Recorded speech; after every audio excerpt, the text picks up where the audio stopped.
expected from 4 a.m. to 10 p.m. Monday. West winds 20 to 35 miles per hour with gusts up to 60 miles per hour expected. Where? In New York, eastern Clinton, western Clinton, and western Essex counties. In Vermont, eastern Windsor and western Windsor counties. When? From 4 a.m. to 10 p.m. Monday. Impact. Damaging winds will blow down trees and power lines.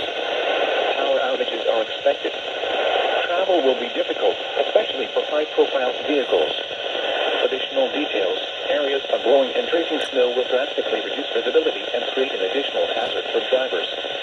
Remain in the lower levels of your home during the windstorm and avoid windows.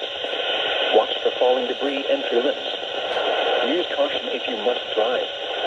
People are urged to secure loose objects that could be blown around or damaged by the wind.